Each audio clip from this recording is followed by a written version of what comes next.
Es uno de los ingenieros estructurales más prominentes de nuestro país. Con el apoyo de Cementos Moctezuma y mucho también agradecemos las gestiones de la MIC para tener al doctor Stark aquí junto a nosotros.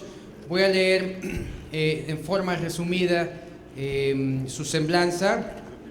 El doctor se graduó de ingeniero civil en la Universidad Autónoma de México, Universidad Nacional Autónoma de México, y recibió los títulos de maestría y doctorado en la Universidad de Illinois en Urbana-Champaign. Se ha desempeñado como diseñador en estructuras y como consultor por más de 30 años en estructuras de concreto reforzado y presforzado. Ha diseñado una gran variedad de estructuras que se incluyen obras de infraestructura, hoteles, hospitales, oficinas, sucursales bancarias, edificios habitacionales, centros de exhibición. Ha participado en la revisión de más de 1.200 edificios. Actualmente está involucrado en el diseño estructural de los edificios más altos de México. Es miembro con derecho a voto del Comité 318 del ACI sobre el reglamento de construcciones desde 1995. En 2001 se hace acreedor de la distinción de miembro, fellow, del Instituto Americano del Concreto, el ACI. Ha impartido más de 200 seminarios sobre estructuras en México, Estados Unidos, Ecuador, Perú, Brasil, Guatemala y Colombia. En 2008 recibió el reconocimiento de ACI por su labor docente en el área del concreto en Latinoamérica. Recientemente es nombrado como miembro del Consejo Directivo del ACI para el periodo 2015 al 2018 y es director del despacho de proyecto estructural Stark Mas Ortiz. Les dejo al doctor Stark. Gracias. A mí es un placer estar aquí con ustedes.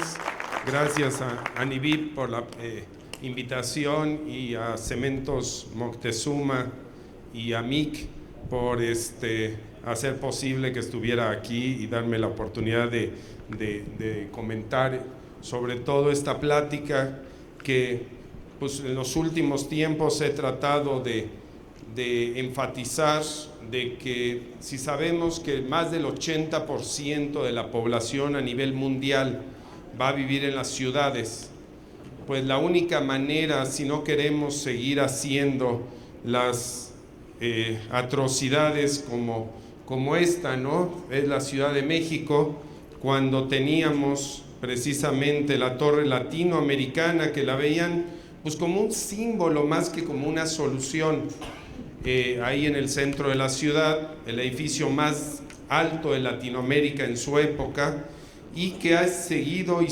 creciendo en forma horizontal en la ciudad.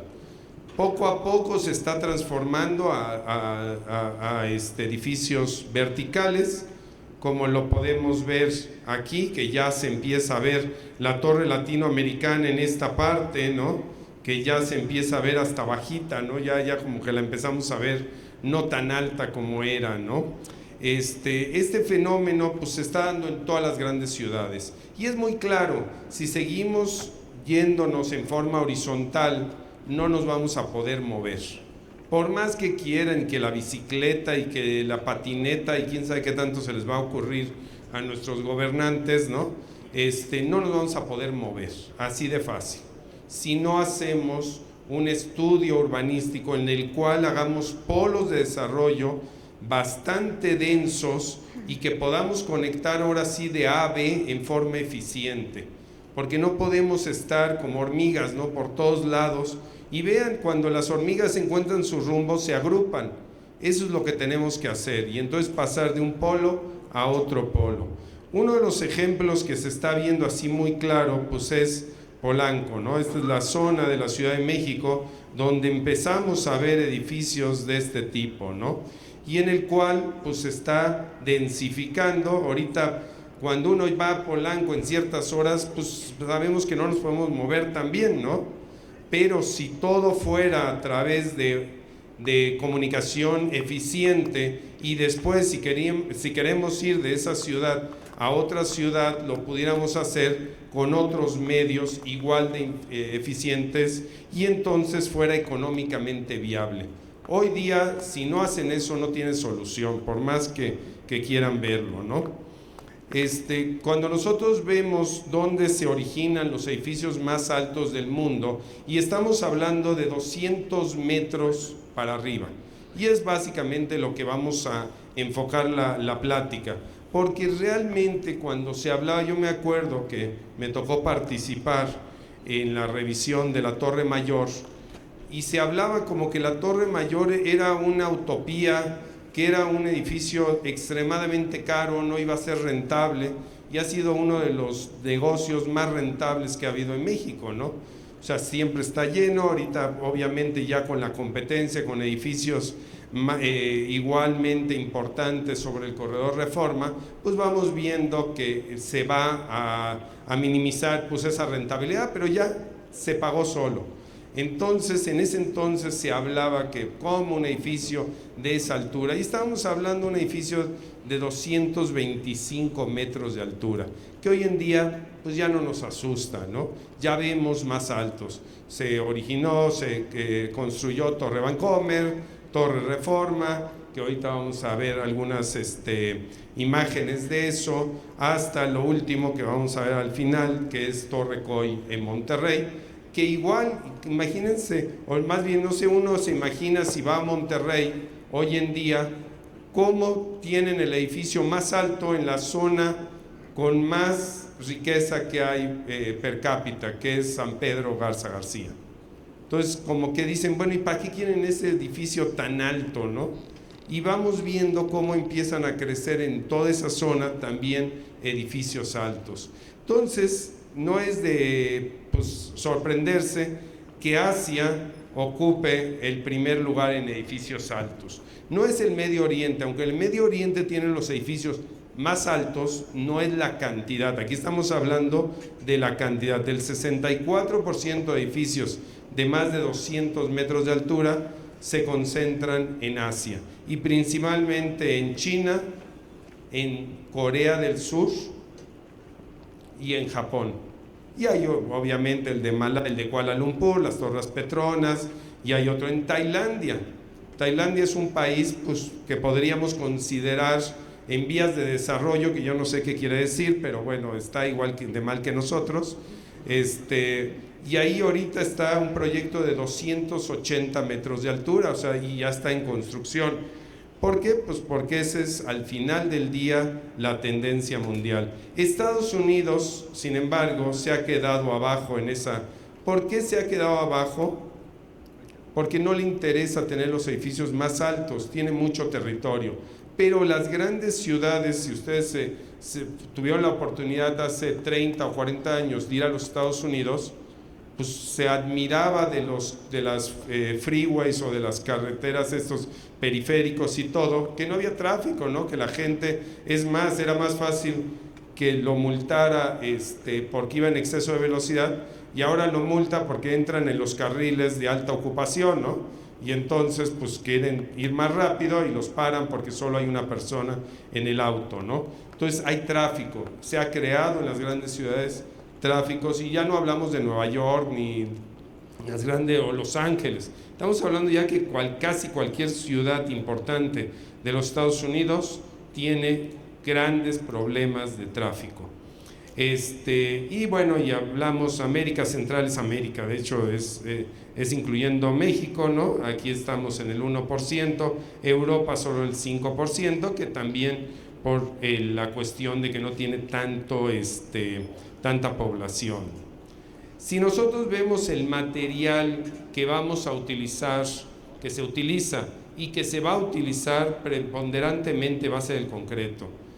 Las estructuras, si bien estos edificios altos se empezaron a construir en acero, hoy en día ya nadie construye en acero. O sea, hay unos edificios en Nueva York que ya los combinan por el problema que hubo del 11 de septiembre, del derrumbe de las torres gemelas, y ya les exigen que buena parte de la estructura principal del edificio sea en concreto. Y ahorita hay 2 edificios bastante esbeltos de residencial, que son de los más altos en Nueva York, ocupan tal vez entre los 5 más altos de Nueva York, son de concreto igualmente, ¿no?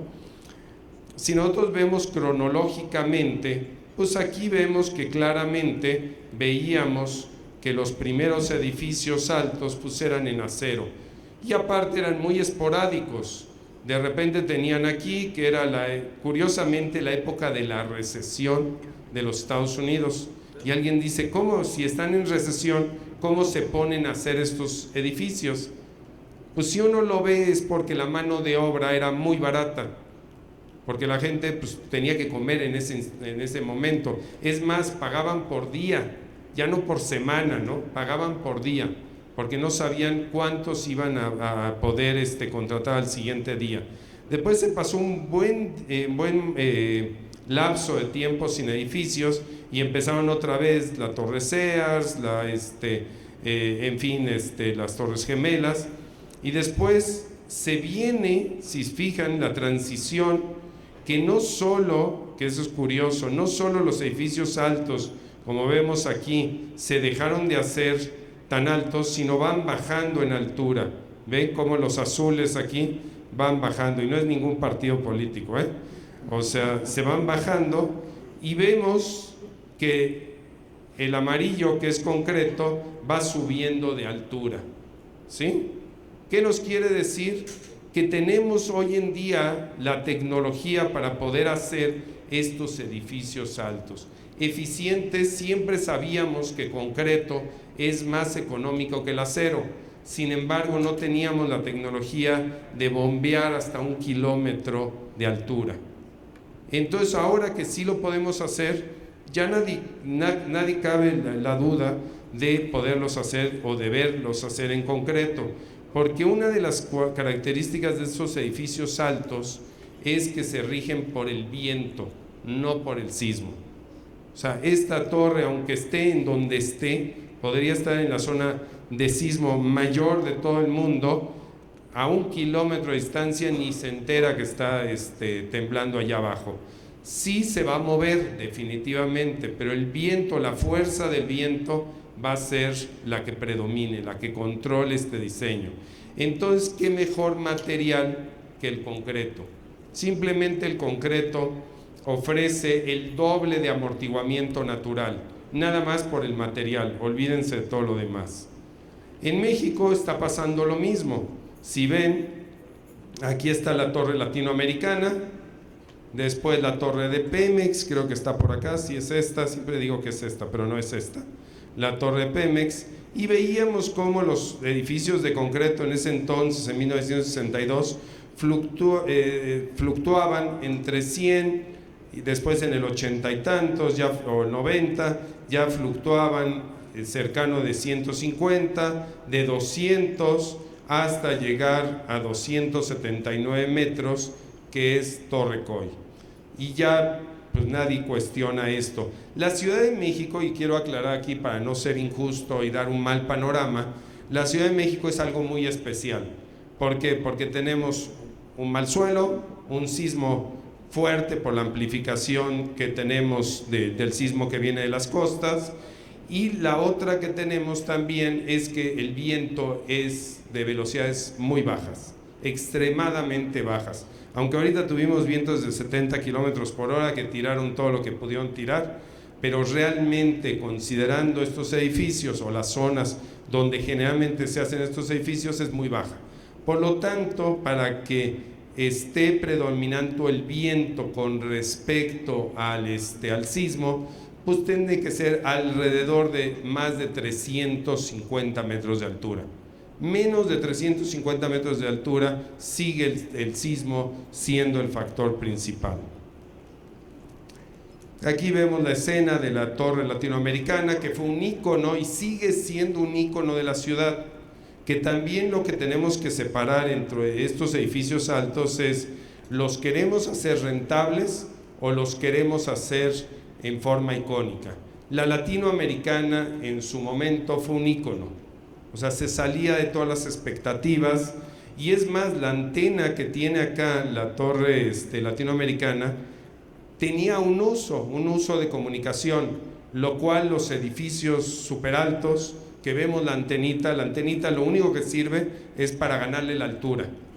Y hoy en día ya ni siquiera, o sea, si alguien quiere invertir en eso, olvídense, ya no les va a contar, porque ahora la nueva clasificación es hasta el último piso útil. Es más, la Kingdom Tower, en todo rigor, va a ser ligeramente menor que la Burj Khalifa, porque lo útil está hasta 600 metros de altura. Después le sigue un pico, o sea, siguiendo la forma, un pico de concreto de 400 metros sin ningún uso, hasta llegar a 1 kilómetro, ¿no? La primera edificio que demostró precisamente que un edificio de concreto podía ser más alto que cualquier edificio de acero en el mundo fue las Torres Petronas. Las Torres Petronas fueron las primeras en que la estructura principal fue de concreto y en la cual pues demostró que sí se podía hacer y en forma económica. Si uno lo ve, los concretos que se utilizaron, que también eso nos ayudó o nos ayuda a estos edificios altos, es de que se hicieron de 600 kilos sobre centímetro cuadrado y se fueron bajando de acuerdo a su altura, que eso es muy normal. ¿Por qué? Porque la compresión más fuerte pues está en los pisos inferiores y se van disminuyendo conforme va subiendo la altura, ¿no? La estructura principal fue un núcleo de concreto con un marco perimetral de concreto y estaba unido por los que llamamos outriggers, que la verdad en español no sé cómo llamar, porque cuando hablo de vigas de transferencia, esas vigas de transferencia pueden ser que una columna se transfiera a 2 columnas o etcétera, ¿no? O sea, en español no sé cómo se diga outrigger, pero son esos pisos rígidos que unen 2, 3 pisos entre sí para formar un anillo de rigidez y poder transmitir la carga del núcleo central a la periferia. Y esto es como si nosotros, la columna vertebral de nosotros, fuera el núcleo central, tuviéramos 2 bastones en cada uno de nuestros brazos, y si yo me trato de mover, pues obviamente hago participar a esas columnas, aumento el momento de volteo y la resistencia al momento de volteo, haciendo trabajar a las columnas extremas. Y es básicamente el principio. Sin embargo, cuando se hizo las Torres Petronas, todavía había una dificultad en hacer rápidamente los sistemas de piso. El sistema de piso era un reto, y en este caso lo que hicieron fueron poner unas vigas metálicas entre el marco exterior y el núcleo, ponerlos a acero y colar el concreto.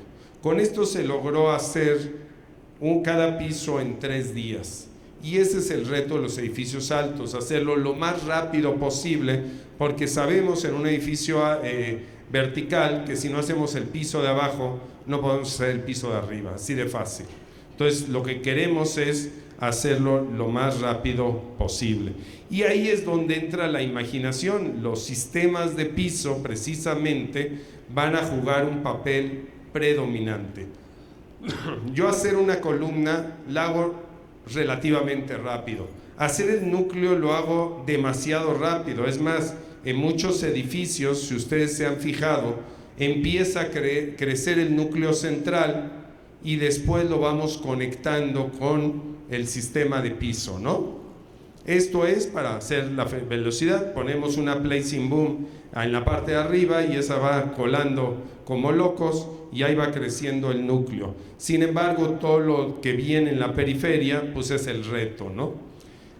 Entonces, algunos proyectos que hemos estado involucrados, entre ellos que empezaron a ir, yo me acuerdo que hace, pues no muchos años, yo les puedo decir 15 o 20 años, cuando en el despacho llegaba un diseño de un edificio de 10 pisos, pues estábamos emocionados que íbamos a calcular un edificio alto, ¿no?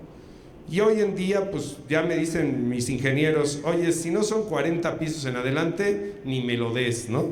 Entonces se ha vuelto la perspectiva diferente, y así lo van a vivir todos ustedes, ¿no?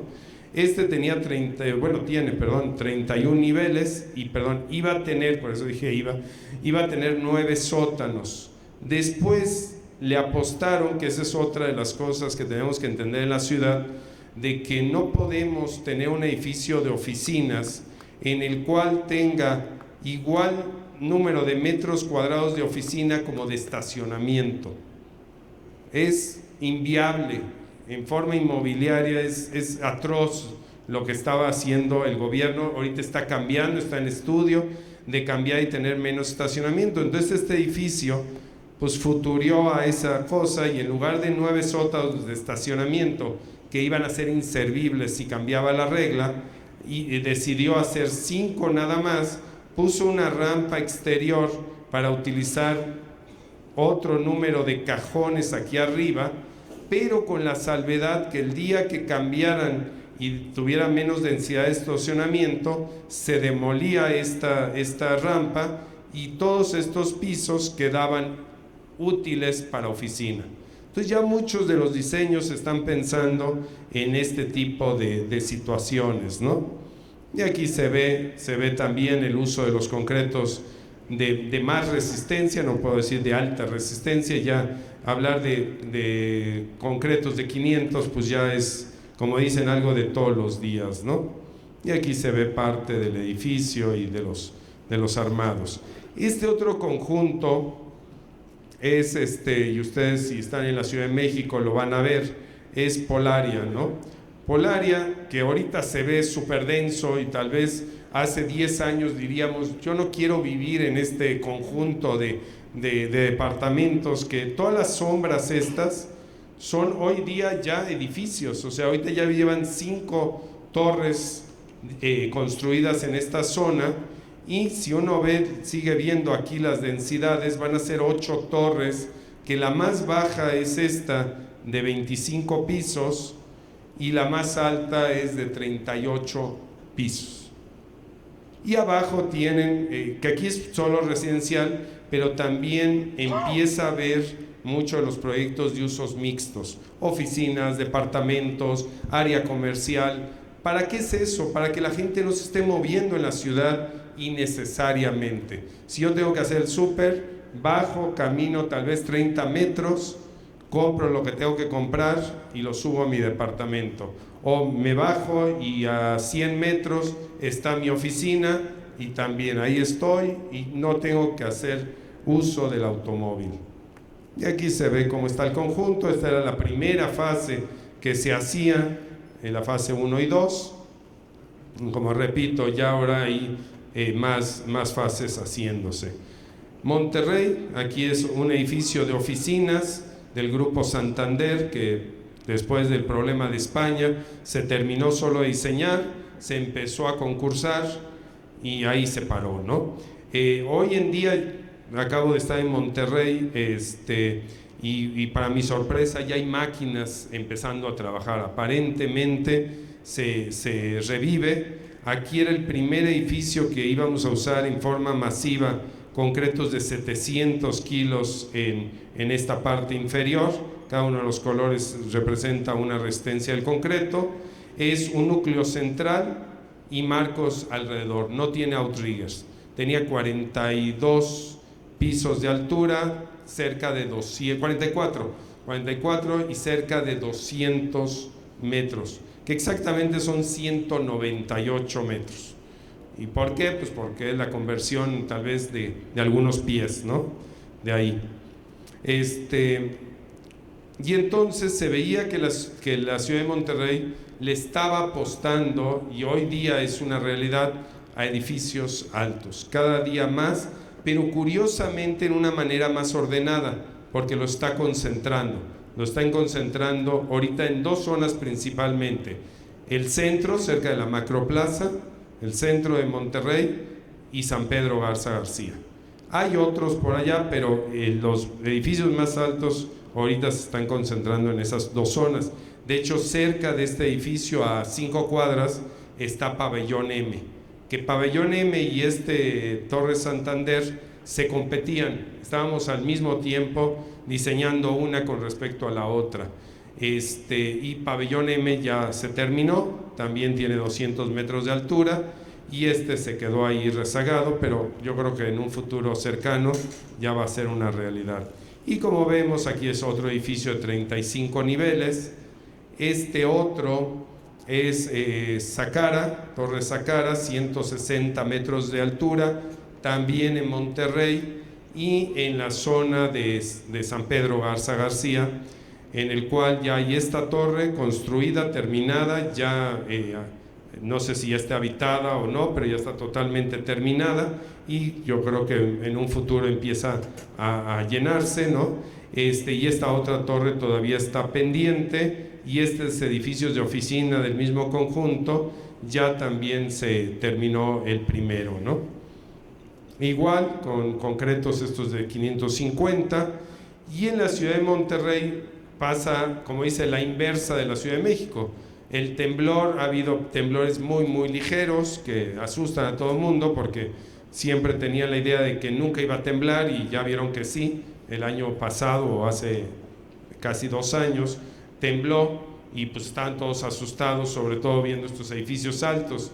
Entonces, pues cuando me hablaron, le digo, pues lo que menos preocupación debes de tener es en esto, porque pues todos ellos se hizo el estudio de túnel de viento. Monterrey, para que tengan una idea, la velocidad base, o sea, la velocidad a nivel de terreno es de 145 kilómetros por hora, que si uno ve que es cuadrado la presión, pues hagan 145 al cuadrado entre 70 al cuadrado, y van a ver cuántas veces más es lo de la Ciudad de México, ¿no? Digo, no que la velocidad de diseño sea de 70 en la Ciudad de México, pero históricamente ha sido de los vientos más fuertes que ha habido en la Ciudad de México, ¿no? Entonces esto se hace el modelo en un túnel de viento, y se determinan las fuerzas.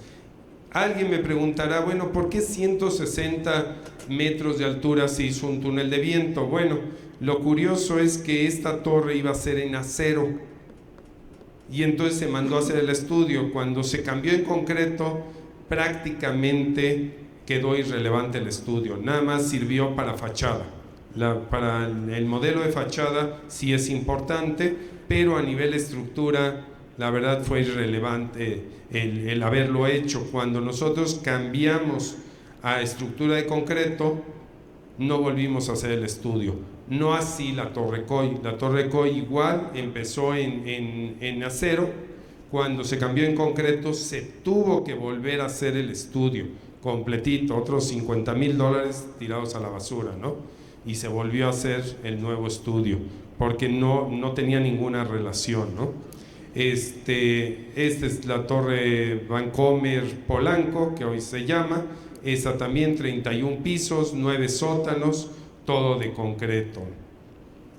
Se viene acá a los grandes edificios, que en esta foto se hablaba de Torre Mayor, Torre Vancomer, que estaba en construcción, que curiosamente Torre Vancomer, aunque la vean metálica, si uno es estricto en su estructura, es una estructura compuesta, porque las megacolumnas que tienen relleno de concreto, y realmente la rigidez lateral, buena parte de eso se lo da el concreto que tiene las columnas. Entonces es un trabajo compuesto. Y Torre Reforma también tiene 2 muros de concreto que dan básicamente la rigidez lateral de ese sistema. Y atrás pues se veía la Torre Pemex, que es 100% de acero. Una de las cuestiones de estos edificios, y que se están haciendo en diferentes lugares, y que el primero que se hizo en México de esa magnitud fue Torre Mayor, utilizando pues amortiguadores que tal vez hoy en día ya no se les ve tanto su uso, este tipo de amortiguador, que eran los Taylor y los Hadas, ya hoy se usan otro tipo de amortiguadores, pero dio una alternativa de diseño. Era una alternativa, ahora te habla de algunos amortiguadores friccionantes y etcétera, ¿no? Y que creo que tuvieron una plática de aisladores y otras alternativas para tener ese control de desplazamiento. Básicamente lo que tenemos que controlar en estos edificios altos es la consideración de desplazamiento. Y aquí también se hizo un análisis de túnel de viento, pero no para el diseño de la estructura, sino fue solo de fachada. Es lo único que se utilizó el túnel de viento. Y vemos ahora de esta foto, todavía no estaba aquí la Torre Vancomer, la Torre Reforma, pues el corredor Reforma, que es donde se van a concentrar la mayor parte de estos edificios altos, ¿no? Aquí se ve el Ángel, por acá se está hablando de un proyecto también muy alto, más adelante también, y vamos a ver aquí los grandes edificios de la Ciudad de México. Igualmente se hablaba en Cancún que si ustedes lo ven de arriba, pues es una atrocidad lo que hemos hecho, ¿no? Claro, como yo siempre digo, cuando estamos aquí abajo y viendo el mar se nos olvida lo que está pasando, ¿no? Pero cuando uno sube, y esta foto lo tomamos del edificio más alto hoy en día de la zona hotelera de Cancún, que lo más alto estamos hablando de 22 pisos, no crean que es un rascacielos, pero vean la dimensión del área útil que tiene de la zona hotelera de Cancún es mínima.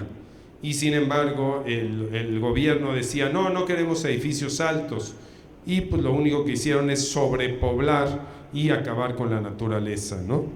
Pues se preguntan por qué hay contaminación, y aquí se ve el edificio que pues es una vacilada, ¿no? En cierta manera. Y pasamos rápidamente a Torre Coy, que hoy en día es el edificio más alto de México, el cuarto más alto de Latinoamérica, pero si vemos a nivel de la nueva clasificación de edificios altos, está igual los 4 edificios más altos de Latinoamérica. O sea, este edificio y la Torre Costanera, que es el primer lugar, están aproximadamente 1 metro más, 1 metro menos en la altura.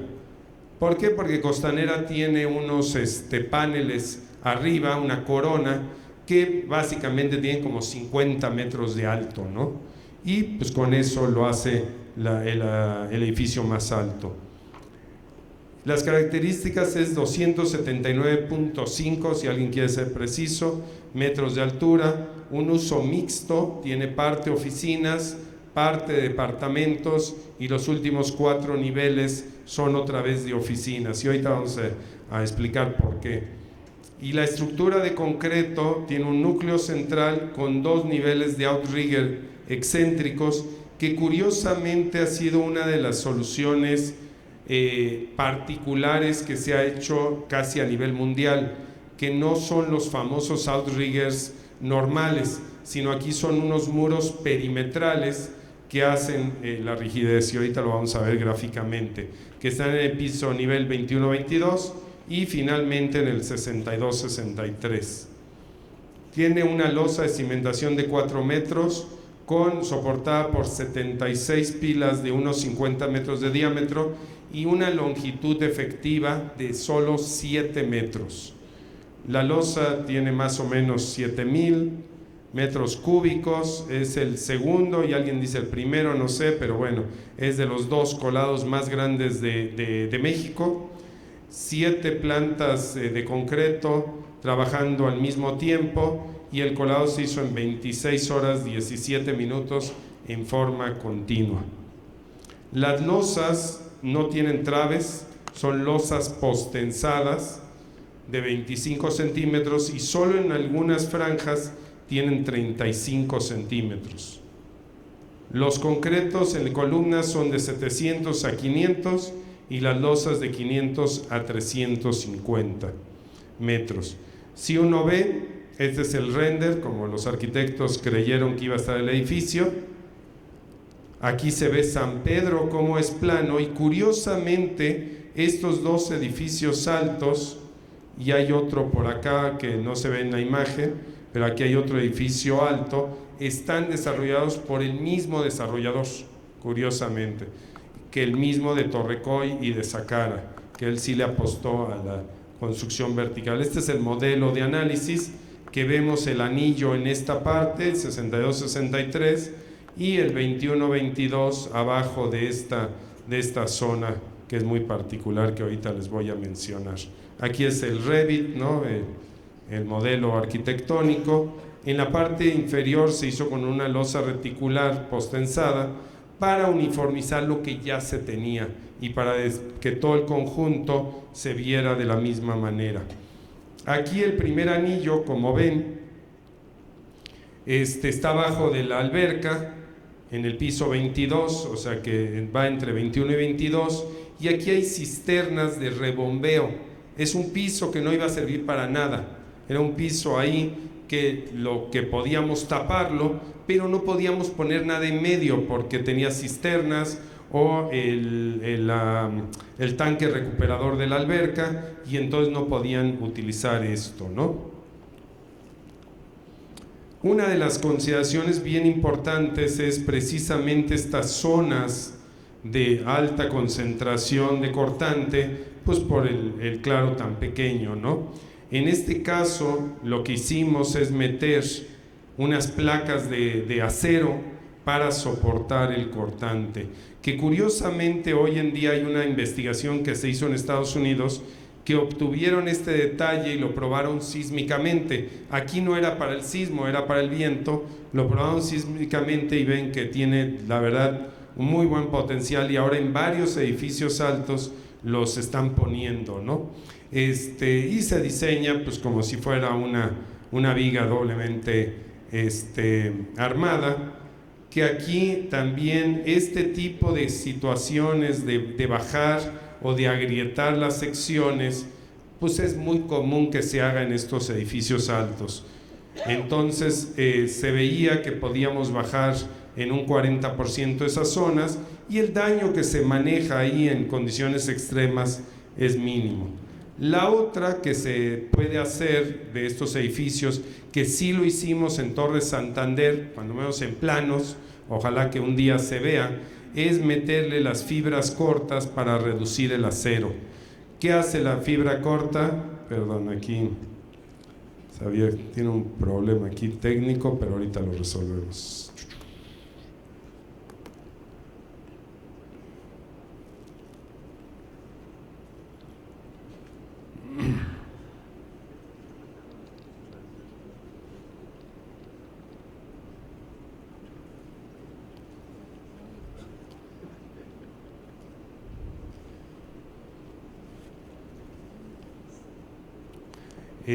Lo que tenemos es que si nosotros tuviéramos el concreto simple, pues tendría la falla frágil, que es la que tenemos que evitar.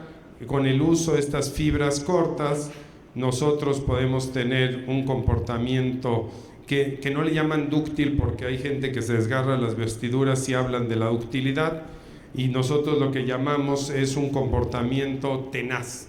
O sea, parece una expresión que dice la tenacidad, ¿no? Y esto lo que quiere decir pues es que tiene más deformación el elemento antes de fallar.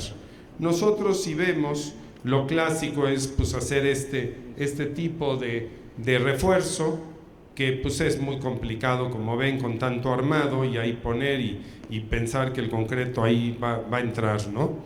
Se hizo unas investigaciones primero con fibras metálicas, ahora se usa mucho el polipropileno, en el cual este es el detalle del reglamento y este es el detalle utilizando fibra, o sea, es mucho más sencillo, y entonces vemos los resultados. A 3% de deformación vemos fisuras, definitivamente, pero son manejables, y al final no disminuye la capacidad estructural. A 5.5 de deformación, si ven, los reglamentos andan en 1.5, ¿no? O sea, estamos a 5.5 y el comportamiento sigue siendo satisfactorio. Vemos en la regla histerética totalmente sana, ¿no? Totalmente abierta y disipa bien la energía. Aquí se ve otra vez el anillo que utilizamos para rigidizar. Y aquí se ve la alberca ya llena y en uso, ¿no? Que tiene un Infinite que si temblara, yo siempre digo que el que esté nadando aquí ya estaría como por el centro de Monterrey, ¿no? Saldría volando, pero bueno, afortunadamente no hay temblor ahí. Y el último es en esta parte. Ahora, ¿por qué se cambiaron los últimos 4 niveles en oficinas y no departamentos? Por la consideración de viento. Es más rigorista la limitación de la aceleración pico en residencia que en oficinas. Entonces, cuando íbamos en el piso 21, nos habla el dueño y nos dice, oye, ¿pueden ponerle 2 niveles más a la estructura? Porque ya hice los números y económicamente me sale más atractivo, ¿no? Pues ya habíamos hecho la cimentación y 21 niveles. Y la única manera de haberlo hecho es que este mezanín se alargó hasta acá, se agregó un piso intermedio y se le dio el uso de oficinas para que precisamente lo pudiéramos ver. Y ahorita en la siguiente, este es el estudio de túnel de viento de Torre Coy, y aquí se ve claramente los criterios. Aquí es el criterio de residencial, o sea, de departamentos. Aquí es el criterio de oficinas. Estos criterios tienen que estar por encima de estas curvas. Si nosotros tuviéramos una estructura metálica, si ven, tenemos aquí el 2%, que es la que rigió, que es el amortiguamiento natural de una estructura de concreto, que apenas pasa, si uno ve, apenas pasa en la parte residencial. Si hubiéramos tenido un segundo, hubiéramos tenido que rigidizar más esta estructura. Entonces vamos a ver ahorita varias fotos durante la obra, lo que era la losa de cimentación. Usamos también dimos uso a este tipo de conectores para que precisamente pudiera fluir el concreto en forma fácil y que tuviéramos control de calidad en lugar de doblar las varillas. También lo hicimos aquí con un refuerzo de cortante que necesitábamos en ciertas zonas y entonces utilizamos este tipo de conectores. Y aquí se ve parte del colado, las 7 bombas trabajando día y noche, ¿no? Y aquí ya era el arranque, después de la losa de cimentación, pues el arranque del edificio.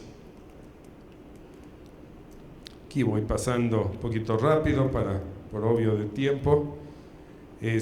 Vemos aquí el sistema de piso en los primeros niveles y vemos que si estos edificios no los hacemos eficientes, pues el área útil se va comiendo, el núcleo y las columnas pues van tomando una gran cantidad de espacio. Entonces fuimos haciendo esto. Pero ven, no tiene ninguna trave hasta llegar a los anillos. Realmente los 2 anillos son los que forman el gran marco de este edificio, ¿no?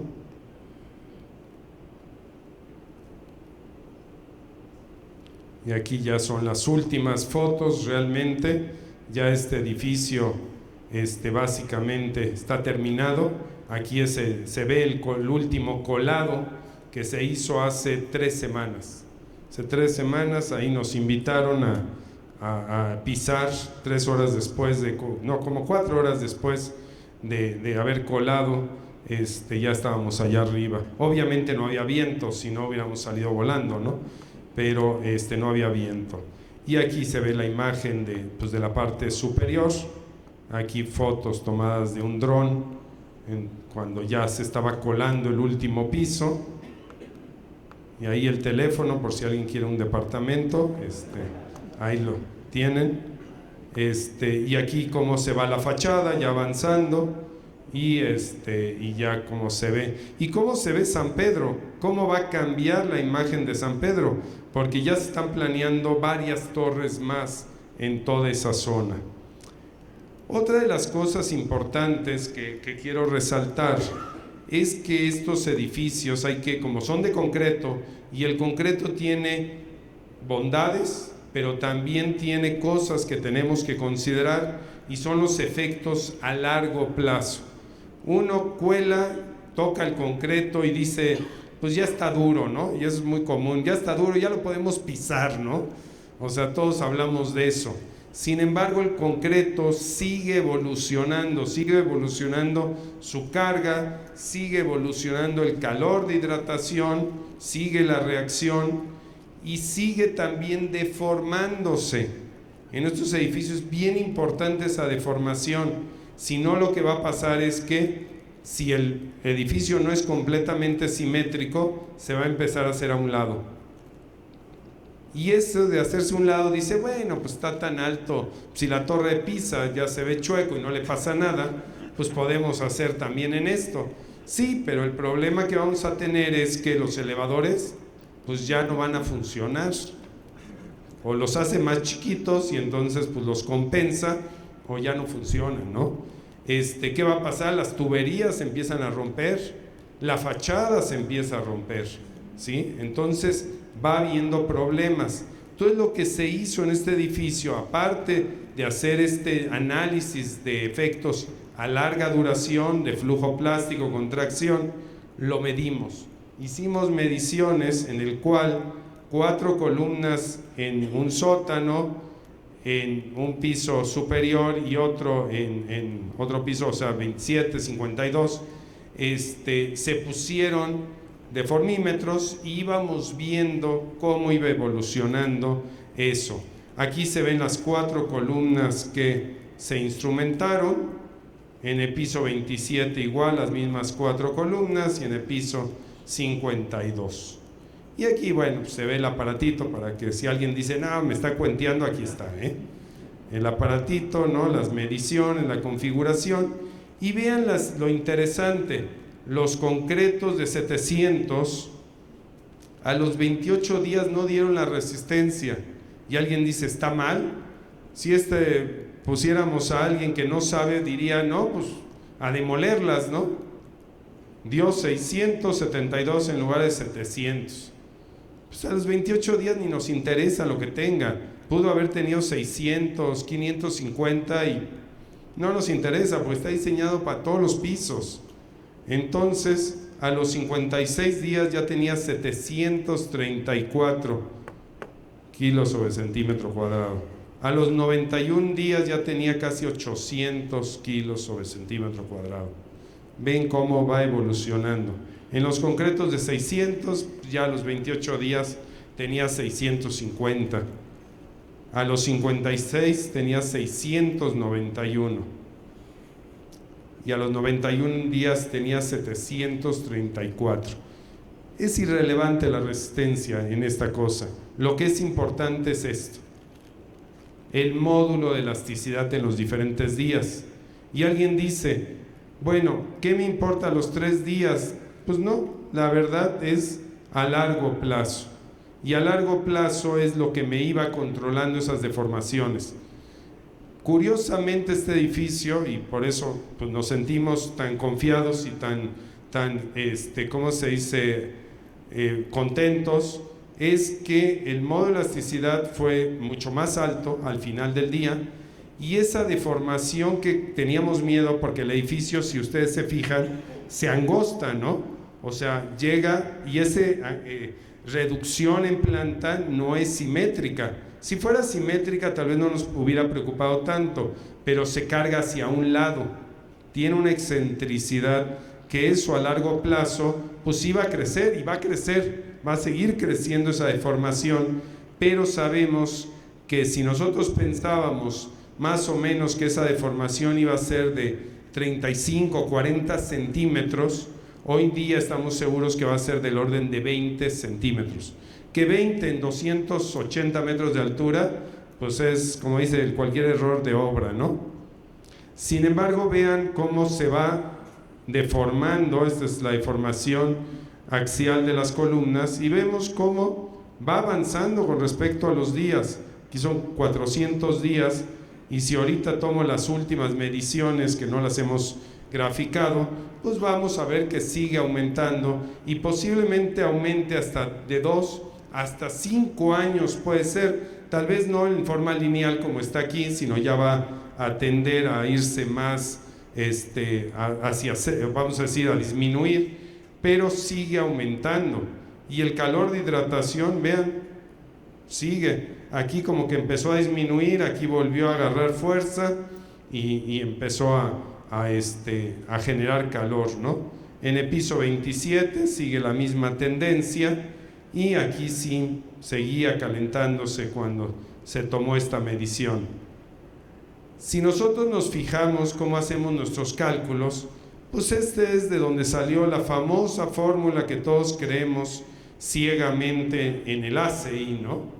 Y pues tenemos la nuestra en nuestros códigos de México, tenemos algo similar.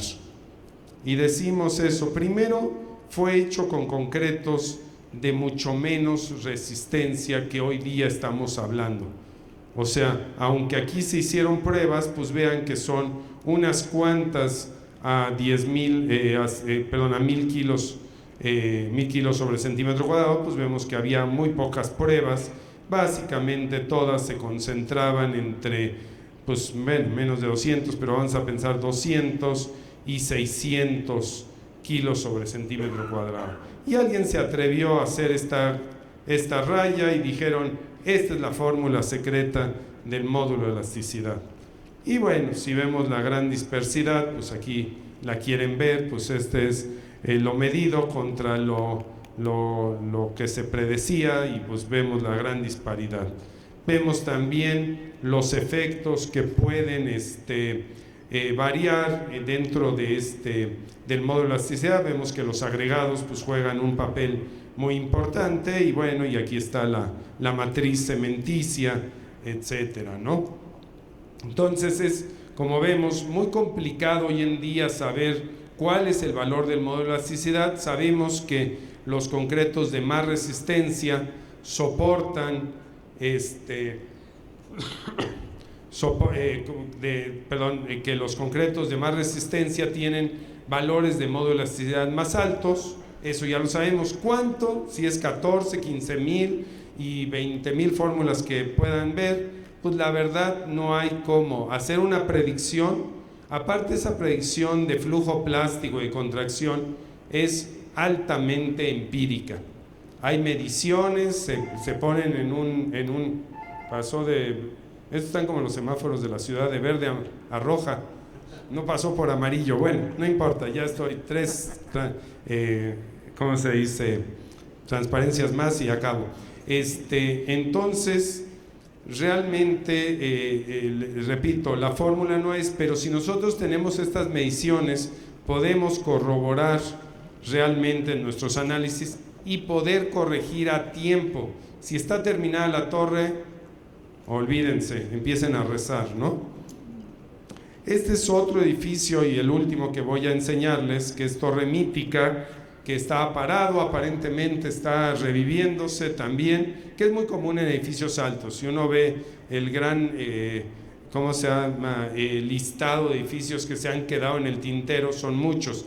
Este no solo no se estaba quedando en el tintero, sino ya tenía la cimentación y estaba hace 4 años compitiendo precisamente con Torre Coy, y esta curiosamente iba a ser más alta que Torre Coy, pero al final pues no se hizo y el otro se aumentó los pisos y en fin, o sea, le ganó.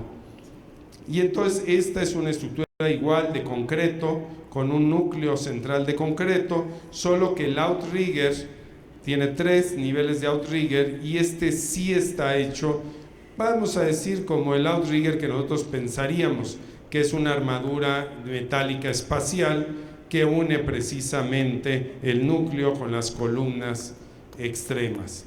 Y con esto pues termino la exposición y estoy listo para preguntas.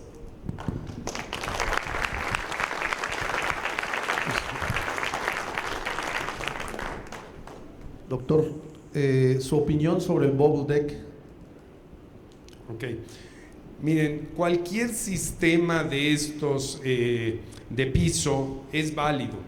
De hecho, es una de las grandes oportunidades hoy día de poder desarrollar sistemas eficientes para poder hacer el sistema de piso. Como vemos, el sistema de piso, lo único que juega el papel, como Torre COI, el sistema de piso, para que tengan idea, nada más contribuye tal vez un 5% en la rigidez lateral del edificio. Estos edificios no, vamos a decir, su rigidez no está supeditada al sistema de piso. Entonces se puede hacer cualquier sistema, cualquiera de los que ustedes crean se puede hacer, siempre y cuando la estructura principal pues sí sea de concreto tradicional, ¿no? Lo demás pueden utilizar cualquiera y este es uno de ellos, ¿no?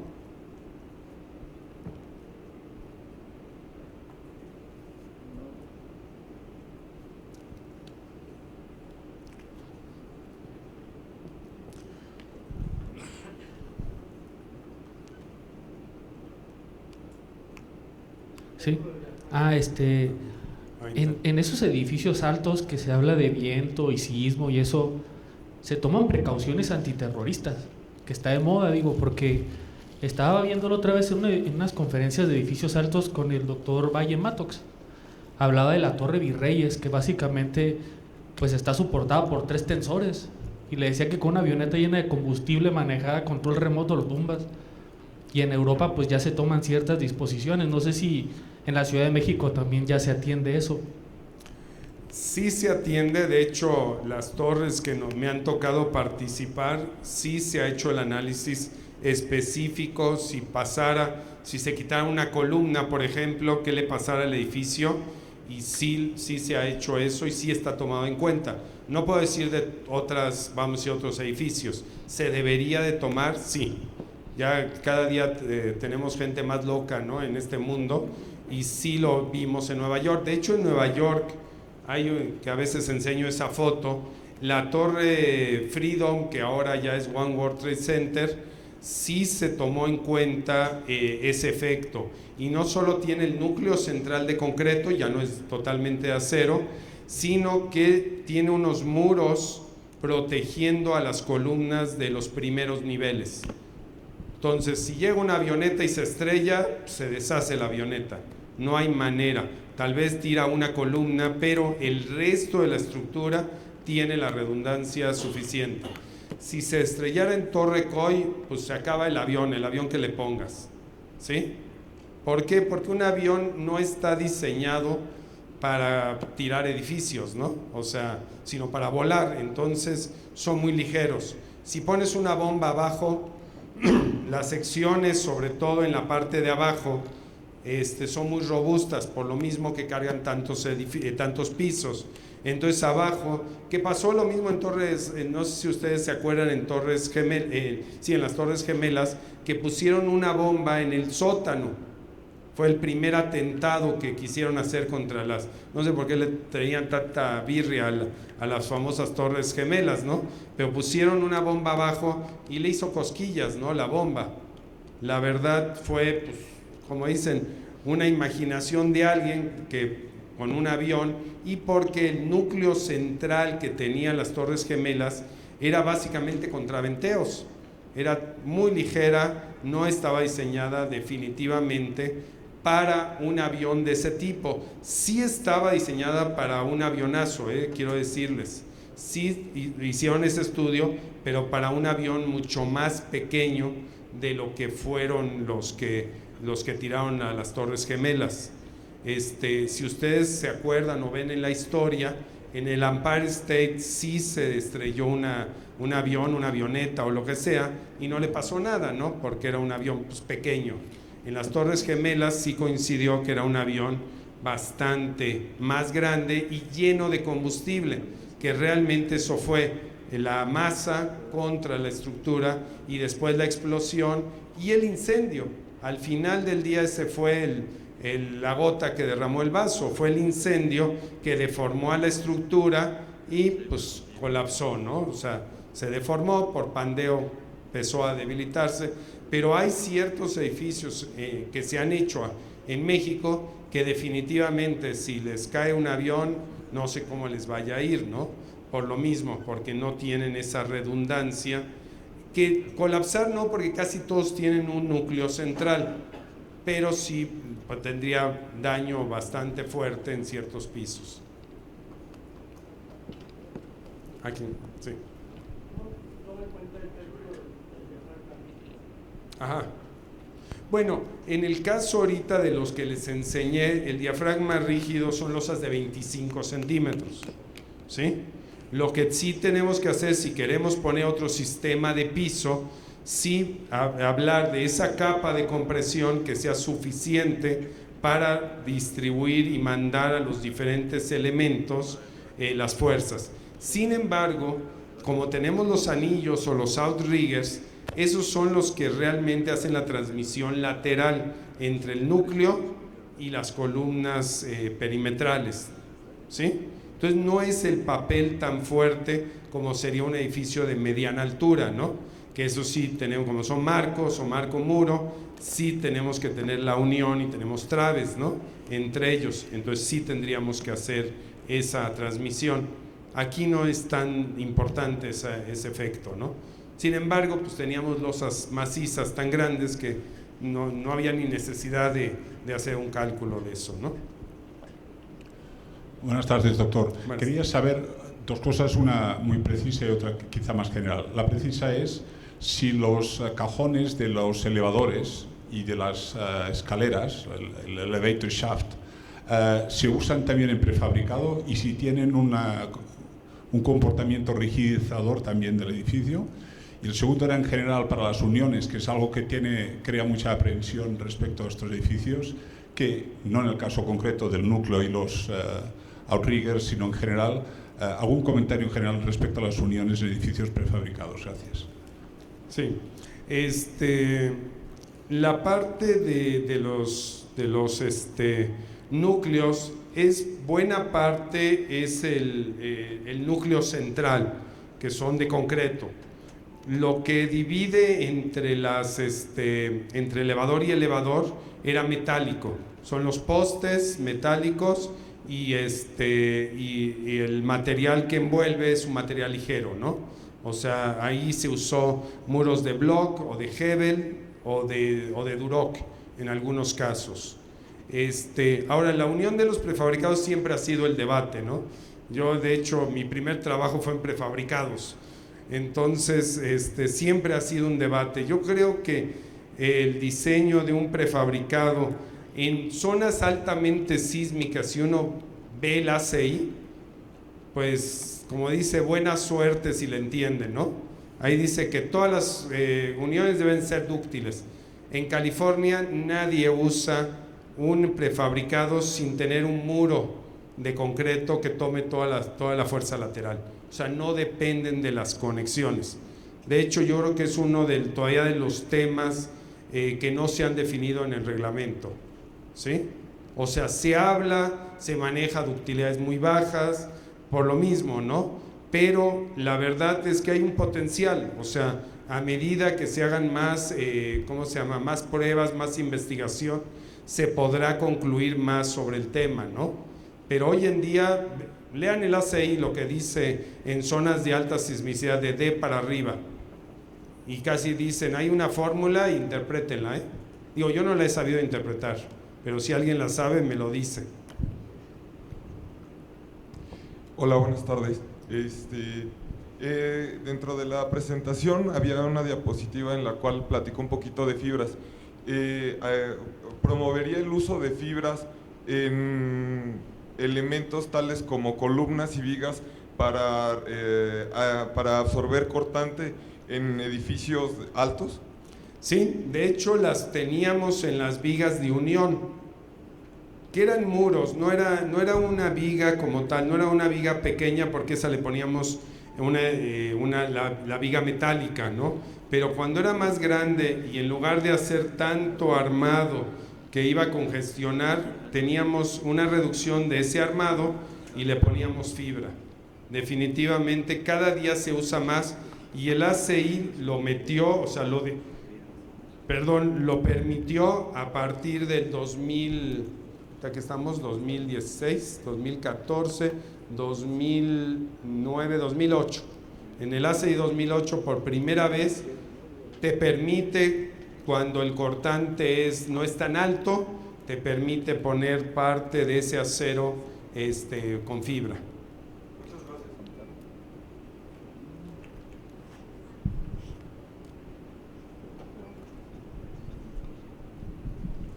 Bueno, pues muchas gracias.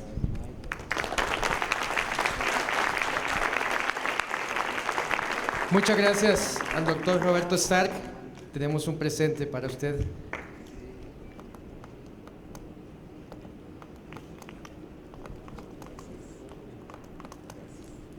Gracias, doctor Stark.